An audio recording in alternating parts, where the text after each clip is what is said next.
With the release of the Battlefield 6 Open Beta, I wanted to take another look at the $85 Facebook Marketplace gaming PC to see if we could even play it at all, and if we can, how does it run? And if we can't get it to run, what could we do possibly to the PC to make it run? So before that, there was a very useful comment on my last video about where to actually install the SSD, so I wanted to show that. And then I ended up installing it back in the original location where I put it, just because if I do put a longer GPU in here, I don't think it would fit with that in there. So just kind of wanted to show everyone where that is actually supposed to be installed. Here's a quick recap of the specs of the PC along with the recommended and minimum requirements from the Battlefield 6 website. So we are definitely under these requirements, so it's going to be interesting to see if this will even run. First, I'm grabbing an Ethernet cable just to speed up the download process. And then while it's downloading, we're going to jump into a little Counter-Strike Source Deathmatch.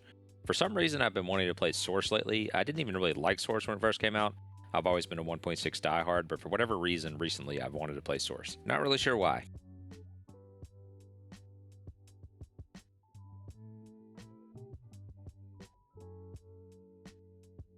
So the first obstacle is to see if we can even launch Battlefield 6.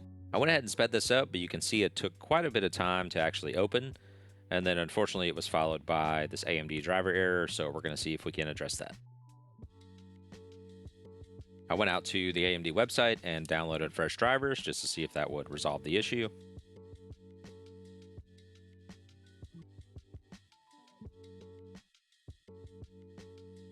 And unfortunately, we still get the same error, so I did a little bit of poking around on the Steam store page and actually found a thread where other users with AMD video cards were having the same issue. So it looks like there's a registry change you can do, and basically you can trick the game into launching. So we're going to go ahead and set that and see what happens. And to my surprise, that actually worked, and we're launching into the game. So once we get our EA account linked up, then we can jump in and see what happens. So at first I thought we were doomed, and this queue actually ended up not taking that long. So luckily, once we got in there, we were able to start adjusting settings and kind of get into the game and see how this is going to run. So to give this any chance of actually running above, I'd say 30 FPS, we're definitely gonna have to put everything on low, probably do some resolution scaling, and probably some frame generation. So I'm tinkering with a few of those settings here, and we'll kind of see what we get in the firing range. We're getting between 20 and 30 FPS, but it looks pretty muddy and choppy, and it looks like I forgot to turn off motion blur, so I'll go in and turn off a few of those other settings and see if we can get this between 30 to 60 FPS. And if you ever wanted to play Battlefield on the PlayStation 1, you can definitely copy these settings. So if you set it at 720p and leave some of the frame generation on, it definitely looks pretty bad. So we're going to go ahead and adjust it a little bit more and see if we can make it look nice, but also get some decent frames. So going back to the old boomer shooter days, we're going to run this in 4x3 with 800x600 resolution and see if we can get away with getting as close to 60 FPS as we possibly can. So we were getting between 40 and 50 FPS in the firing range, but let's actually jump into a game and see what we get.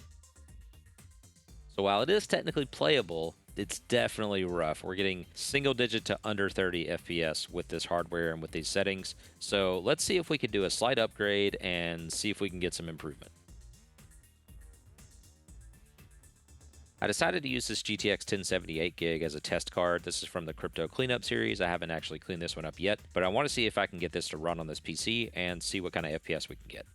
After uninstalling the old AMD video drivers and installing the new NVIDIA ones, let's see if this will give us an FPS boost. I've set this back to native 1080p, and you can see the 8 gigs of VRAM is definitely making a huge difference. We're in between 50 to 60 FPS, and if we enable FSR, we can actually get over 100 FPS in the firing range. So let's see what happens when we actually jump into a game. So on these smaller maps at first, when you're just running around, you do get between 50 to 60 FPS, but as soon as you get into a firefight, it drops between 30 to 40 and sometimes drops into the mid-20s. So I'd imagine on a large-scale map in a huge battle, you're probably going to get between 20 to 30 FPS. So it's not ideal, but it is technically playable. Here's a nice little glitch that I found. I don't know exactly what settings I changed, but if you mess with the video settings enough, you can actually make your gun model disappear and some of the player models, so that was a fun little thing to experience. But I think if we had a slightly better PC, maybe like a 6th gen to 8th gen Intel or super early Ryzen PC, we could definitely get more performance. So I'm going to look into that and see if I can get one of those PCs and do that in another video. But thanks again for watching. This was just a quick little just kind of side video I wanted to do with the Battlefield 6 beta. I think a lot of people are enjoying it so far. It's definitely the opposite of Call of Duty. It's more grounded. It seems to be running a whole lot better than some of the other games out there.